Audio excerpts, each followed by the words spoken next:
प्रदीप नाम का लड़का होता है जो पढ़ाई करने के लिए इलाहाबाद जाता है और इलाहाबाद जाने के बाद में उसे जब कमरा मिलता नहीं है तो वो देखता है एक मकान में ही पीजी बना रखा है और उसकी ओनर एक महिला होती है जो कि लगभग 40 साल के आसपास की थी और वो विधवा थी। दोस्तों फिर उसके वहाँ वो कमरा लेता है तो उस महिला की कुछ शर्तें ऐसी होती हैं जिसको वो पूरा करता है और दोस्तों जानेंगे इस कहानी में आखिरकार फिर वो लास्ट में उस महिला के साथ में ऐसा कुछ करता है कि दोस्तों आप लोग भी सुन के हैरान हो जाओगे। तो नमस्कार दोस्तों, मेरा नाम अजय। चलते आज की कहानी की तरफ। दोस्तों ये कहानी है उत्तर प्रदेश की। उत्तर प्रदेश के एक छोटे से गांव में एक लड़का होता है, उसका नाम प्रदीप होता है। प्रदीप अपने परिवार के साथ में रहता है और रह कर के पढ़ाई करता है। दोस्तों वो अपनी ग्रेजुएशन की पढ़ाई वहाँ तक कर लेता है और करने के बाद फिर अपने माता पिता से कहता है कि माँ, मैं पढ़ लिख कर कुछ बनना चाहता हूँ जिससे घर की गरीबी दूर हो जाए और मैं तुम लोगों को भी कुछ सुख प्रदान कर सकूँ। उसके माता पिता होते हैं, वो ज़्यादा पैसे वाले होते नहीं हैं। वो कहते हैं बेटा जैसी तुम्हारी इच्छा है, मेरे पास ज़्यादा तो पैसे हैं नहीं, कुछ पैसे हैं, पढ़ना चाहो तो पढ़ लो। तो वो प्रदीप कहता है कि माँ अब मैं इलाहाबाद जा कर के पढ़ाई करूँगा और वहीं पर नौकरी का फार्म वगैरह डालूँगा जब मेरी कंप्लीट हो जाएगी पढ़ाई। उसके माता पिता उसको पढ़ाने में सहयोग करते हैं, जो उनके पास में जमा पूंजी होती है उसमें से कुछ पैसे देते हैं और प्रदीप से कहते हैं कि जाओ मन लगा कर पढ़ना। प्रदीप अपने दोस्त से फ़ोन करता है, उसका दोस्त भी इलाहाबाद में ही रह कर के पढ़ाई कर रहा होता है। उससे कहता है कि मैं भी पढ़ाई करने के लिए आ रहा हूँ, मेरे लिए एक अच्छा सा रूम ढूंढ देना। तो उसका दोस्त कहता है प्रदीप का कि इस तरह रूम कहाँ मिलते हैं, तुम आ जाओ, फ़िलहाल मेरे ही रूम में रह लेना कुछ दिन और उसके बाद में हम यहाँ पर दोनों लोग मिल कर के रूम ढूंढ लेंगे जिससे तुम्हारा रहने का इंतज़ाम हो जाएगा। अब प्रदीप जो होता है अपने दोस्त की बात सुनता है और उसके बाद में फिर वहाँ से अपने घर से इलाहाबाद के लिए निकल देता है और निकलने के बाद में सीधा पहुँच जाता है अपने दोस्त के पास में। उसका दोस्त लेने के लिए आता है और उसके बाद में वो पहुँच जाता है अपने रूम में। अब जब रूम में प्रदीप पहुँचता है अपने दोस्त के तो देखता है कि वहाँ 3-4 लड़के जो हैं वो मिल करके एक रूम ले रखा था। छोटा सा रूम था, उसी में वो सारे रहते थे। अब प्रदीप जब देखता है कि वहाँ ना लेटने की जगह है ढंग से, ना बैठने की, बहुत छोटा रूम है, उसमें 4 लड़के पहले ही रह रहे, 5वां मैं आ गया, कैसे यहाँ पर गुजारा होगा। क्योंकि अब बहुत ऐसे भी लोग हैं जो गरीब घर से होते हैं, वो सिंगल रूम अफोर्ड नहीं कर सकते, इसलिए वो कई सारे लड़के मिलके एक रूम ले लेते हैं और उसी में अपना गुजारा करके पढ़ाई करते हैं। अब प्रदीप जो होता है वहाँ पर एक रात तो रुकता है और रुकने के बाद में जैसे तैसे उसकी रात कटती है। वहाँ के जो लड़के होते हैं वो देर रात तक पढ़ाई करते हैं। प्रदीप को आदत होती नहीं है, वो सो जाता है और सोने के बाद में सुबह उसकी आँख जल्दी खुल जाती है और इधर जो उसका दोस्त था, बाकी लड़के थे, वो सोते रहते क्योंकि देर रात तक पढ़ाई की थी। दोस्तों धीरे धीरे 10 बज जाते हैं सुबह के। प्रदीप जो होता है नहा धोकर तैयार हो जाता है। तैयार होने के बाद में फिर अपने दोस्त से कहता है कि उठो यार, क्या सोते ही रहोगे, मुझे भी कहीं ना कहीं रूम दिलाओ। अब प्रदीप का दोस्त उठता है, नहा धो के वो भी तैयार होता है। उसके बाद में दोनों ही निकल जाते हैं रूम को पता करने के लिए। दोस्तों वहाँ पर ढूंढते ढूंढते शाम हो जाती लेकिन कोई रूम उन्हें मिलता नहीं है। जब वो आ रहे होते तो वो देखता है कि एक घर में ही पीजी लिखा हुआ है, यानी कि पीजी का मतलब होता है रहने खाने हर चीज़ की व्यवस्था उसी में होती है और पीजी का थोड़ा रेट भी ज़्यादा होता है। जब पीजी लिखा हुआ वो दोनों देखते हैं तो प्रदीप कहता है यहाँ भी पता करके देखे। तो वो गेट को जब खटखटाता है तो उसमें से एक 40 साल के आसपास की महिला निकल करके आती है जो कि उस घर की मालकिन होती है। प्रदीप कहता है उस महिला से कि मुझे आंटी रूम चाहिए। तो वो जो महिला होती है उसका नाम उमा देवी होता है। उमा देवी कहती है कि रूम मिल जाएगा, आ जाओ तो मैं दिखाती हूँ। दूसरी मंजिल पे ले जाती है। 5-6 रूम होते हैं और सारे ही खाली पड़े होते हैं। उन्हीं को सबको रूम वो दिखाती है और कहती जौन सा पसंद हो उसको ले लेना। तो प्रदीप के मन में सवाल आता है कि आखिरकार यहाँ पर वो भी ये सारे रूम खाली क्यों पड़े, कुछ तो दिक्कत है यहाँ पर। अब जो प्रदीप के मन में सवाल होता है वो उमा देवी से पूछ लेता है कि आंटी ये रूम सारे खाली क्यों पड़े हुए हैं। उमा देवी होती है, वो कहती है कि देखो मैं नियम की बहुत पक्की हूँ, मेरी कुछ शर्तें हैं वो तुम्हें भी माननी पड़ेंगी, और मैं जो पीने खाने वाले लड़के होते हैं, जो घूमने आवारा टाइप के लड़के होते हैं, उन्हें मैं रूम देती नहीं हूँ। मेरी कुछ शर्तें हैं वो तुम भी मान लो तो मैं तुम्हें रूम दे दूँगी, अन्यथा नहीं दूँगी। अब प्रदीप पूछता है क्या शर्तें हैं। उमा देवी कहती सबसे पहली तो शर्त ये है कि तुम ना तो शराब वगैरह पियोगे ना गुटखा खाओगे। तो प्रदीप कहता ठीक है, मैं पीता ही नहीं ना गुटखा खाता हूँ। दूसरी शर्त उमा की ये होती है फालतू के दोस्त वगैरह लेकर के यहाँ नहीं आओगे, वो भी प्रदीप मान लेता। फिर तीसरी शर्त ये होती है कि समय पर शाम को घर पे आ जाओगे, ऐसा नहीं है कि देर रात तक कहीं घूमो। चौथी शर्त ये होती है किसी लड़की वगैरह को यहाँ नहीं लाओगे। कई सारी उसकी शर्तें होती हैं। जो प्रदीप होता है वो उमा देवी की शर्तें मान लेता है, और मानने के बाद में दोस्तों फिर किराया पूछता है तो वो 4,500 रुपये कमरे का किराया बताती है। तो प्रदीप जो होता है कहता है देखो मैं गरीब घर से हूँ, मैं पढ़ाई करना चाहता हूँ, मेरे पास इतना पैसा नहीं है, मैं बहुत ज़्यादा 3,000 रुपये दे सकता हूँ, इससे ज़्यादा मेरी हैसियत नहीं है। उमा देवी प्रदीप को देखती है। प्रदीप भी दिखने में सीधा साधा सा लड़का लगता है। कहीं ना कहीं उमा देवी का जो दिल होता पसीज जाता है और कह देती है कि ठीक है तुम 3,000 रुपये मुझे दे देना, तुम अच्छे घर के लग रहे हो इसलिए तुम्हें 3,000 में दे रही हूँ, नहीं तो मैं किसी को भी 3,000 में रूम देती नहीं। उसके बाद में प्रदीप जो होता है वो 1,000 रुपये एडवांस दे देता है और कहता है कि मैं अपना सामान ले आऊँ और 2-3 दिन में तुम्हें बाकी के पैसे दे दूँगा।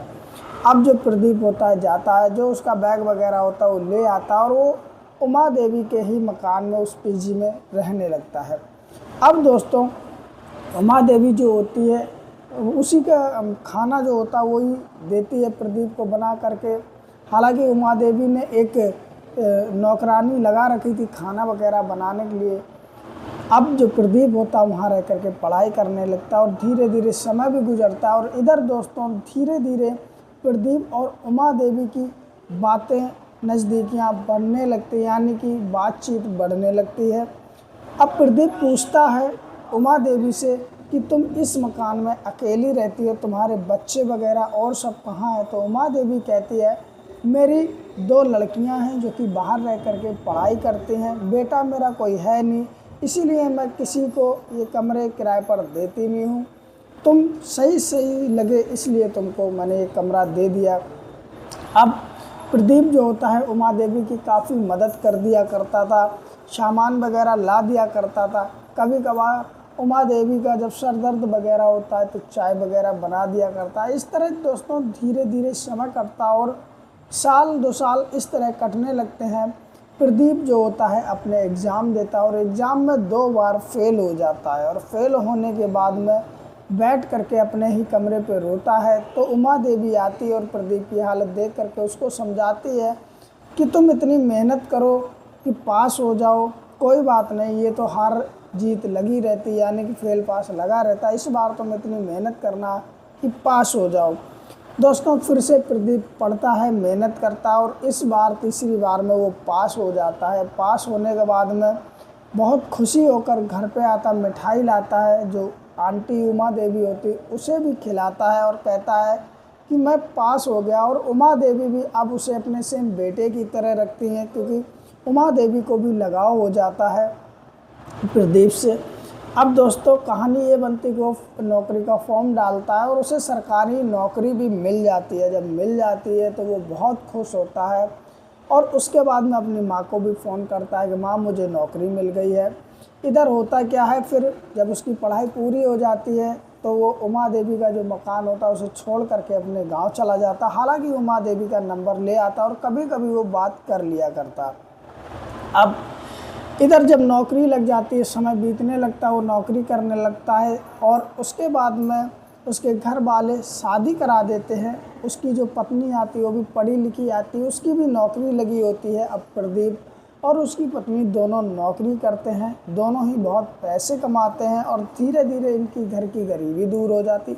लेकिन धीरे धीरे दोस्तों समय बीत जाता है। 15 साल के आसपास को प्रदीप को कभी उमा देवी की याद नहीं आती है और 15 साल में ऐसा नहीं कि इलाहाबाद उसका जाना नहीं हुआ, कई बार उसका जाना हुआ इलाहाबाद, लेकिन उसे उमा देवी कभी याद नहीं आती। और 15 साल बाद ऐसी बातें चलती हैं तो उसे वो दिन याद आ जाते हैं जब उसके रहने के लिए कमरा नहीं था और पढ़ने के लिए दोस्तों ज़्यादा पैसा नहीं था। तो उसे उमा देवी की याद आ जाती कि एक आंटी ऐसी मिली थी जिन्होंने कमरा दिया और अपने बेटे की तरह रखा, मेरी हर तरीके से मदद की, पैसों से लेके हर तरीके से। जब उसे उमा देवी की याद आती है तो वो फ़ोन निकालता है और उसके बाद में उमा देवी का नंबर मिलाता। लेकिन दोस्तों उमा देवी का नंबर लगता नहीं। जब लगता नहीं तो उसके दिल में बेचैनी सी होने लगती कि आखिरकार उमा जी का नंबर क्यों नहीं लग रहा, क्या उन्होंने नंबर बदल दिया या वो अब इस दुनिया में नहीं रही, क्या उनके साथ कोई घटना घटित होगी। बहुत सी बातें आती है। वो फिर घर जाता और घर जाने के बाद में अपनी माँ से और पत्नी को तो पहले ही बता चुका होता उमा देवी के बारे में कि एक आंटी थी, उन्हीं की वजह से आज मैं यहाँ पर हूँ। कहता मैं उनसे मिलने जा रहा हूँ। ड्राइवर से कहता है कि कार निकालो और कार में बैठ के वो इलाहाबाद पहुँचता है और पहुँचने के बाद में वो वहीं पहुँच जाता जहाँ उमा देवी का पीजी था। वो देखता वहाँ पर कोई पीजी का बोर्ड नहीं है, उस घर में एक बड़ा सा ताला लगा हुआ है। वो फिर से उमा देवी का नंबर निकालता है और उसके बाद में मिलाता, नंबर लगता नहीं है। अब वो वहाँ के मोहल्ले पड़ोस से पूछता है कि यहाँ पर उमा देवी नाम की आंटी रहती, वो कहाँ है। तो वह मोहल्ले पड़ोस के लोग बताते हैं कि वो तो इस घर को बेच करके कहीं चली गई हैं। जब इतना वो सुनता है तो मन में बहुत सारे सवाल लाता कि आखिरकार वो बेच के क्यों चली गई हैं। फिर वो पूछता वहीं मोहल्ले पड़ोस से कि आखिरकार वो बेच क्यों गई और कहाँ गई हैं। तो मोहल्ले पड़ोस वाले कहते दरअसल उनकी 2 लड़कियाँ थी, बाहर पढ़ती थी और उन दोनों ने बाहर ही लव मैरिज कर ली, वो भी किसी गैर बिरादरी के लड़के से। तो उन्हें अपनी थोड़ा बेइज्जती महसूस हुई यहाँ पर, इसलिए वो बेच करके चली गई हैं। उन्हें मुझे नहीं पता कि वो कहाँ पर गई हैं। अब इधर प्रदीप जो होता चुपचाप वहाँ से लौट आता। उमा देवी की अब उसे याद ज़्यादा ही सताने लगती है कि एक बेटे की तरह से उन्होंने रखा, लेकिन आज वो है नहीं। उसके बाद में होता ऐसा है कि दोस्तों धीरे धीरे समय कटने लगता है, कुछ साल और कटते। उसके बाद में प्रदीप जो होता है अपनी पत्नी के साथ में मथुरा वृंदावन घूमने जाता है। जब वो घूमने जाता है, लाइन में लगा होता है दर्शन के लिए, तो वो देखता है कि एक महिला जो है वो राधे नाम में इतना मस्त है कि बैठ के राधे राधे कर रही हैं। जैसे ही प्रदीप देखता है तो उसे लगता है ये तो उमा देवी की जैसी लग रही हैं और वो लाइन से निकल करके फट दे उनके पास जाता है और कहता आंटी आप यहाँ। वो जो महिला होती है वो कहती बेटा तुम कौन हो, मैंने तुम्हें नहीं पहचाना। तो प्रदीप कहता आप उमा देवी हो ना। तो महिला कहती हाँ। तो वो फिर याद दिलाता कि मैं प्रदीप हूँ जो आपके कमरे में पीजी में रहा करता था, आपने बेटे की तरह रखा। उसके बाद में वो उमा देवी ही थी, उन्हें सब याद आ जाता और उसके बाद में प्रदीप के गले से लग करके वो रोने लगती है और रोने के बाद में प्रदीप जो होता है उन्हें चुप कराता और कहता है कि ये सब क्या है और तुम यहाँ आ गई, मकान क्यों बेचे आए। फिर उमा देवी सारी कहानी बताती कि मैंने बेटी को बेटों की तरह पाला, उन्हें पढ़ाया, लेकिन हुआ ऐसा कि उन्होंने अपने मन से ही गैर बिरादरी में शादी कर ली। मेरी काफ़ी बेइज्जती हुई, उन्होंने मेरे बारे में कुछ सोचा नहीं। तो मैंने भी अपनी प्रॉपर्टी का 1 भी रुपये उन्हें दिया नहीं। मेरी जो बैंक पूंजी थी, जो मेरा मकान था, वो सारा बेच करके मैंने मंदिर के एक ट्रस्ट था उसमें दान कर दिया और यहीं पर राधा नाम जप करते हुए बची उम्र यहीं अपनी काट रही हो। अब प्रदीप जो होता है वो कहता है कि जिस समय मैं गरीब था, लाचार था, तुमने बेटे की तरह पाला, आज तुम्हारी ये हालत है तो मैं भी तुम्हें माँ की तरह पालूँगा, रखूँगा। और उमा देवी से कहता है कि तुम मेरे साथ चलो। उमा देवी पहले मना करती है कि नहीं, मैं किसी पे बोझ बन के नहीं रहना चाहती हूँ, लेकिन वो प्रदीप जो होता है वो मानता नहीं। उमा देवी को अपने साथ लाता, अपने घर पे लाता है, अपनी माँ से फ़ोन करके बात करता है कि मुझे आंटी मिल गई हैं और वो मैं घर पे ला रहा हूँ, हमेशा के लिए अपने साथ में रखूँगा। तो उसकी माँ भी कहती ठीक है ले आओ, मेरा भी समय कट जाएगा, मैं भी उनके साथ में भजन किया करूँगी। उसके बाद में प्रदीप जो होता उमा देवी को अपने घर ले जाता, एक माँ की तरह ही उसे उनको भी वो रखता है। और दोस्तों धीरे धीरे इधर उमा जी जो थी उनकी भी ज़िंदगी अच्छे से कटने लगती है। तो दोस्तों किसी ने कहा है, सच ही कहा है कि अच्छे कर्म का अच्छा ही नतीजा होता है। तो आज की रही दोस्तों ये कहानी आप लोगों को कैसी लगी हमें कमेंट करके ज़रूर बताना। वीडियो अच्छी लगी हो तो एक लाइक भी कर देना और चैनल को भी सब्सक्राइब कर लेना, जिससे मेरा भी हौसला बढ़ता रहे। और इस वीडियो को ज़्यादा से ज़्यादा शेयर करना। फिर मिलते किसी और कहानी में। जाते जाते दोस्तों यही कहूँगा कि आप मेरी ये कहानी किस शहर से देख रहे कमेंट ज़रूर करना, जिससे मैं आपका नाम वगैरह अगली वीडियो में ले सकूँ। तो फिर मिलते किसी और कहानी के साथ, तब तक के लिए नमस्कार।